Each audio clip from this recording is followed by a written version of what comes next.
주번과 관련한 내용이 몇 개 나옵니다. 띄어쓰기, 표기, 외래어 표기.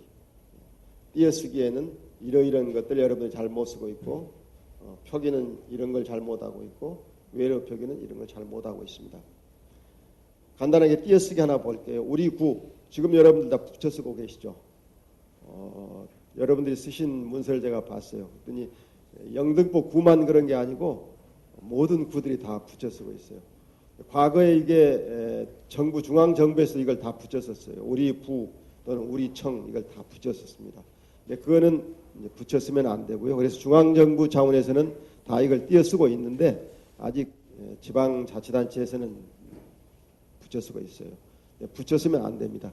우리를 붙여 쓰는 경우는 딱 세 가지 있습니다. 하나는 우리나라, 또 하나 우리 말, 마지막으로 우리 글. 왜 이 세 가지는 붙여 쓸 수 있느냐 하면 우리나라는 대한민국이라는 걸 모두가 다 알고 있으니까. 그래서 우리 대한민국을 가리키는 하나의 명사로서 우리나라를 쓰고 있고요. 또 한국어를 대체하는 우리 말, 그다음 한글을 대체하는 우리 글. 이거는 붙여 씁니다. 그 이외에는 우리라고 쓰고 다음에 나오는 명사를 절대 붙여 쓰시면 안 됩니다. 그래서 우리 구도 여러분들끼리는 우리 구 하면 영등포 구청이 되겠죠. 그러나 저한테 우리 구 그러면은 저는 마포구입니다. 그래서 서로 소통이 안 되는 거죠. 그렇기 때문에 반드시 띄어 쓰시라는 겁니다. 할지 모른다 이런 건 니을지라는 의미인데 니을지 는지면 는지라는 의미 하나는 다 붙여 써야 되죠. 그런데 지를 띄어 쓴다는 그런 고정관념이 있어가지고 자꾸 띄어 씁니다. 이거 띄어 쓰시기 바랍니다. 붙여 쓰시기 바랍니다. 지를 띄어 쓰는 경우에는 기간과 관련되는 거죠. 내가 이 일을 한 지 5년 됐다. 우리 강의를 시작한 지 1시간 됐다. 할 때 그 지는 지난 기간을 나타내는 거거든요. 그때만 한번 띄어 씁니다. 그 외에 지는 띄어 쓰는 경우가 없어요. 그래서 할지 하는지 다 붙여 써야 됩니다. 다음 그 밖에도 이거 띄어 써야 되죠. 뭐 밖에 없다. 이럴 할 수밖에 없다. 이럴 때는 밖에가 조사하니까 붙였습니다. 그러니까 형태는 같은데 어떤 때는 띄어 쓰고 어떤 때는 붙여 쓰느냐. 이게 좀 헷갈리기도 하죠. 그래서 공부가 필요하다 이런 얘기입니다. 그래서 이건 그것 외에도 이런 얘기죠. 왜? 그 밖에도 이 밖에도 전부 띄어서야 됩니다. 그다음 그럴 수는 의존명사라고 그러죠. 또 20년 만에 만 이것도 의존명사죠. 도심 속, 도심 띄고 속, 도심 속은 하나의 단어로 생각하지 않으니까 띄어서야 되고요. 그다음 12월 말 또는 12월 초, 말초 띄어서야 되고요. 신청시, 요구시 할 때 시 다 띄어서야 되고요. 비슷한 걸로 공사 중, 회의 중 하는 거 있죠. 중 다 띄어 쓰는 거죠. 게다가 하나의 명사라 보기 때문에 띄어 쓰는 겁니다. 근데 이게 띄어 쓰나 붙여 쓰나 의미 전달은 별로 문제가 없어요. 그렇죠? 그래서 그냥 붙여 써도 사람들이 다 이해를 해요. 하기는 하지만 우리가 공무원이니까 공무원이라면은 일정 수준 이상의 언어 능력을 가지고 있다고 우리가 판단하는 거니까 그렇다면은 우리는 어문 규정을 지켜야 되지 않겠느냐. 그래야 지키지 않은 사람들에게 모범이 되지 않겠느냐 해서 지켜보시기 바랍니다. 다음 표기와 관련해서는 이렇게 엉뚱하게 틀리는 표기가 자주 나옵니다. 안 하다 니은 히읗 받침 붙이는 그런 분 혹시 계시는지 모르겠어요. 안 하다는 안 다로 쓰거나 안 하다 쓰려면은 니은 히읗을 아니고 그냥 니은만 붙여야 되죠. 그렇죠? 둘 중에 하나예요. 안, 니은, 히읗 붙이는 거는 아니하의 준말이죠. 그러니까 아니하다라고 쓸 때 이걸 줄이면은 않다 이렇게 가야 됩니다. 하자를 또 넣으면 안 되죠. 아이를 안고 품에 안고 니은 지읒 받침 붙이는 분도 계세요. 병이 나았다. 히읗 받침 붙이는 분도 계세요. 아이를 낳을 때만 히읗 받침 붙이는 거죠. 그다음 홍보함으로써 을어서와 을어서의 구별. 꼭지점 사이시오 붙일 거냐 말 거냐.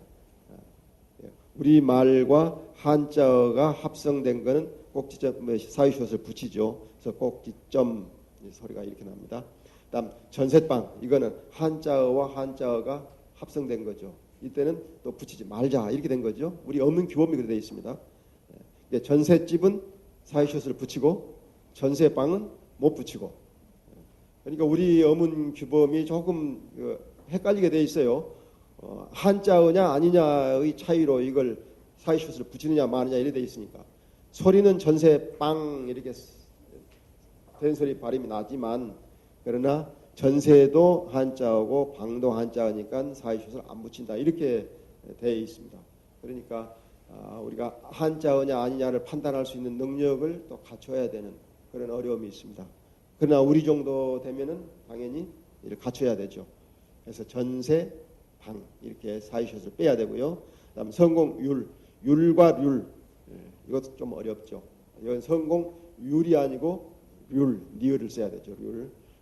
율을 쓰는 경우는 딱 두 가지입니다. 니은 받침이 있거나 받침이 없거나. 앞에 있는 성공 마지막 여기는 이응 받침이죠. 근데 니은 받침이 있거나 아니면 받침이 없거나 그럴 때 니을을 씁니다. 열 또는 률 이 두 가지 쓸 수 있습니다. 다음 외래의 표기 흔히 워크샵을 한다 그러는데 워크샵이 아니고 숍. 다이나믹이 아니고 다이내믹. 그다음 프로포즈가 아니고 프로포즈. 소세지가 아니고 소시지.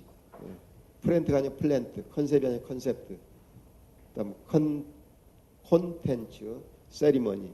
이 외래의 표기는 사실 우리 한국어의 발음이 모음 발음이 아주 다양하기 때문에 우리가 표기하는 데 어려움을 겪을 수밖에 없습니다.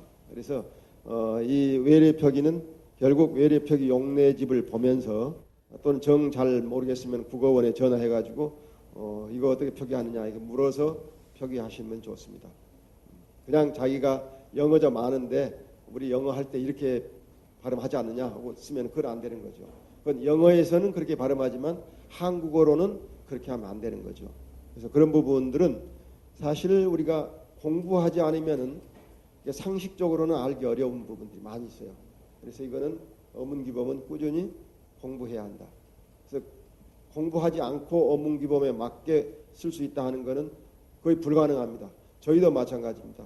외래의 표기 여기 마지막으로는 세레모니를 세리머니로 써야 되냐 세레머니로 써야 되냐 세리머니로 써야 되냐 모니로 써야 되냐 아주 헷갈립니다. 그래서 이걸 어떻게 써야 되는지 국립국어원에 요청을 해서 국립국어원이 또 자기들 또 이게 찾아가지고 결국 세리머니다 이렇게 나온 거거든요. 그러니까 이만큼 외래 표기는 어렵습니다. 그래서 틀리기가 쉬운데 웬만한 틀리는 거는 이해를 하지만 너무 많이 틀리는 거 워크샵 같은 것 이런 거는 틀리시면 안 되죠. 그래서 이런 부분들은 공부해야 한다는 겁니다. 낱말 관련해서 몇 가지 제시하겠습니다. 낱말 관해서 자문, 지향, 접수, 재고, 이루어지다, 개첨, 식재 여러분들 공문서에서 다 뽑은 겁니다. 그래서 자문이라는 거는 묻는 겁니다. 질문과 같은 거죠. 그래서 질문은 몰라서 묻는 거고 자문은 모르는 건 아니지만 네 의견이 어떤가 한번 들어보자 해서 묻는 거거든요. 그래서 자문은 질문과 같은 그런 형식이기 때문에 자문을 받을 수는 내가 물으면서 자문 받았다 또는 자문 구했다 이럴 수는 없죠. 공무원 여러분들이 저한테 내 의견을 물으면서 나한테 자문을 구했다 이러면 안 되는 거죠. 그죠? 자문을 했다 하면 되는 거예요. 전문가에게 자문했다 이러면 되는 건데 꼭 여러분들은 자문을 구했다 또는 자문을 받았다 뭐 이렇게 하는 말이죠. 자문을 어떻게 받습니까? 자문은 물을 자자 물을 문자예요. 그러니까 그냥 묻는 거예요. 다만 몰라서 묻는 게 아니고 내 의견 좀 들려다오 해서 묻는 거거든요. 그래서 자문은 받거나 또는 자문을 구하거나 이런 게 아니죠. 그래서 자문을 반드시 한다. 전문가에게 자문을 했더니 이랬다. 자문에 해서 이렇게 만들었다. 꼭 자문을 하다를 쓰십시오. 여러분들은. 그다음 지향은 아주 어려운 말인데 이 철학적인 용어입니다. 해결의 변증법에서 나오는 아주 어려운 말인데 여러분들은 너무 쉽게 쓰시더라고요. 지향은 금지하는 게 지향이 아닙니다. 지향은 그것을 안 하고 그보다 더 나은 걸 하는 거예요. 그런데 여러분들은 그냥 금지하는 걸 지향한다고 그래요. 그때는 그냥 금지한다고 쓰세요. 그냥 안 하겠다고 쓰시고. 예를 들면 무분별한 주차 단속을 지향하겠다. 단어는 그럴듯한데 잘못 사용한 거죠. 그냥 단속을 안 하겠다 하시면 되죠. 아니면 금지하겠다 하시든죠. 근데 지향은 여기에 쓰는데 부적절한 말이라는 거죠. 이게 어려운 말을 쓰고는 쉽겠지만 쓰실 때는 정확하게 또 쓰셔야 되죠. 그다음 접수. 이건 참 기가 찰 노릇입니다. 이게. 여러분들은 공무원이니까 자주 접수라는 말을 많이 쓰시죠. 그래서 여러 민원인들이 서류 가져오면 여러분들이 접수를 하니까 접수라는 말을 많이 쓰는데 민원인이 하는 행위를 접수라 그럽니다. 김아무개님께서 접수하신 민원에 대해서 이렇게 회신하겠습니다. 이렇게 나오거든요. 제출하신이죠. 민원인은 접수했다면 공무원이 자기 할 일 안 하고 자리 비운 사이에 그 민원인이 그 자리에 앉아가지고 서류를 받았다는 얘기가 되니까 그건 엉뚱한 얘기가 됩니다. 그래서 이거는 완전히 주객이 전도된 거니까 절대 이렇게 잘못 쓰면 안 됩니다. 이게 법적으로 문제도 될 수 있어요. 이건 잘못하면 어느 경우에는. 그다음 재고. 이건 재고를 여러분이 너무 많이 쓰시니까 뭐 생산성 재고, 효율성 재고 뭐 높인다는 거죠. 원래는 재고란 말 다 몰랐던 분들이 어느 분이 한 사람이 재고 쓰니까 그냥 다 써가지고 지금은 다 알게 됐어요. 근데 재고라는 거는 사실은 그렇게 자주 쓸 필요가 없는 말이죠. 그냥 높인다 하면 되는 건데요. 문제는 그것도 이렇게 쓰는 경우가 있다는 거죠. 미관을 재고할 계획이다. 미관을 어떻게 재고하겠어요? 미관은 아름다운 경치잖아요. 아름다운 경치를 어떻게 재고해요? 자기한테 어떤 관념이 있는지를 모르고 그냥 재고라는 말을 쓴 거죠. 다음에 잘못 쓰는 아주 대표적인 단어가 이루어지다입니다. 이루어지다는 이루다의 피동형이죠. 이루다는 내가 노력해서 무슨 목표하는 바를 달성하는 게 이루다는 거죠. 그리고 그게 이루어지는 거고. 그런데 이렇게 쓰시는 분들이 있어요. 지하철역을 이용한 보행이 이루어지고 있다. 보행이 이루어집니까? 그냥 지하철역을 이용해서 보행하고 있다. 이래 하면 되는 거죠. 그죠? 보행이 어떻게 이루어집니까? 단속이 이루어지다? 왜 단속이 이루어지면 단속 그냥 하는 거지. 시정이 이루어지다? 그냥 시정한다. 또는 단속한다. 이런데 꼭 그걸 이루어진다라는 말을 쓰는 거죠. 그게 뭐 쉽게 느껴지는지 모르겠는데요. 이루어지다는 그렇게 쓸 단어가 아닙니다. 그다음에 개첨. 개첨이라는 건 개자는 걸 개자죠. 첨자는 붙일 첨자고. 현수막은 개첨할 대상이 아니죠. 그렇죠? 벽보 같은 거는 개첨이 가능하겠지만 현수막은 그냥 내 거는 거죠. 그렇죠? 그래서 어려운 단어를 쓰셨는데 잘못 사용한 거죠. 식재. 심는다라는 말을 쓰면 얼마나 좋습니까? 꼭 식재라고 쓴다는 말이죠. 그래서 식재는 사실은 심어서 가꾸는 그런 의미를 가진 낱말인데, 그래서 이런 낱말들을 쉽게 쓰면서도 정확하게 쓰는 그런 훈련이 필요한 거죠. 다음 표현 관련해서 몇 가지 또 제시를 하겠습니다. 이런 표현을 제대로 쓰시라는 겁니다. 되십시오, 되세요. 요즘 뭐 전 국민의 인사법이 좋은 하루 되세요죠.